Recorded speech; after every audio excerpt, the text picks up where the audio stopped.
السلام علیکم پیارے ناظرین، کیم ڈیلی میں آپ سب دوستوں کو خوش آمدید۔ ناظرین، ویڈیو شروع کرنے سے پہلے آپ سے ایک چھوٹی سی ریکویسٹ ہے، کہانی کو اینڈ تک سنیں اور چینل کو لازمی سبسکرائب کر لیں۔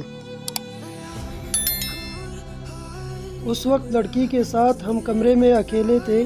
لڑکی بے تکلف تھی، مسکرا کر بولی، گھبرائیے نہیں، تشریف رکھیے، مگر منشی جی کہاں گئے؟ وہ بھی آ جائیں گے کیا؟ ان کے بنا ڈرتے ہیں؟ اس نے شوخی سے پوچھا۔ نہیں تو، یکایک ہماری بہادری عود کرائی۔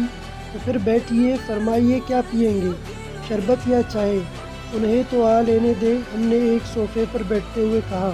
منشی جی یہ سارا قصہ سنانے کے بعد شرارت سے پوچھنے لگے، ویسے میاں سچ سچ بتانا، وہ لڑکی آپ کو کیسی لگی؟ کون لڑکی؟ ستارہ اور کون؟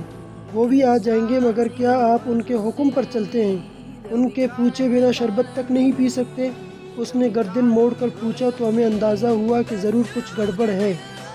لڑکی نوعمر تھی، خوش شکل اور خوش پوش بھی تھی، مگر اس کی بے باک اور بے تکلفی میں ہمیں ایک عجیب سی بات محسوس ہوئی۔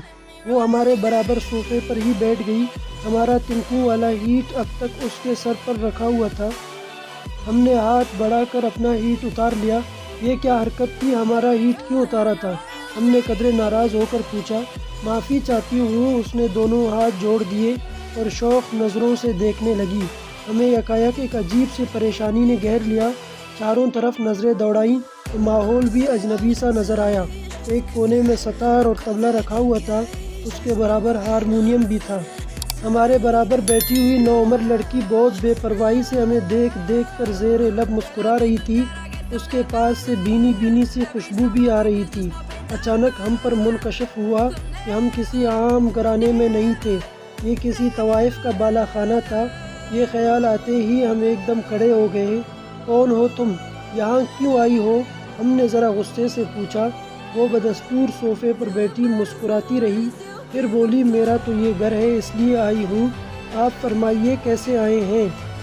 یہ بے باک لہجہ اور بے حجاب گفتگو سننے کے بعد ہمیں یہ جاننے میں کوئی دقت نہیں ہوئی کہ منشی جی ہمیں کسی طوائف کے بالا خانے پر لے آئے ہیں۔ ہم نے غصے سے اس مسکراتی ہوئی لڑکی کو دیکھا اور تیزی سے پلٹ کر کمرے سے باہر نکل گئے۔ سیڑھیاں اترنے کے بعد بھی ہم چلتے ہی رہے، یہاں تک کہ کار کے پاس پہنچ گئے۔ اس زمانے میں کاروں کی چوری کا کوئی تصور نہیں تھا، اس لیے کاروں کے دروازے لاک نہیں ہوتے تھے، بلکہ ان میں چابی بھی لگی چھوڑ دی جاتی تھی۔ ہم غصے میں بھرے ہوئے تھے، دروازہ کھول کر کار میں بیٹھ گئے۔ ڈرائیونگ ہمیں آتی نہیں تھی، ورنہ اسی وقت گھر میں پہنچ جاتے۔ کچھ دیر بعد منشی جی کا فکر مند چہرہ دکھائی دیا۔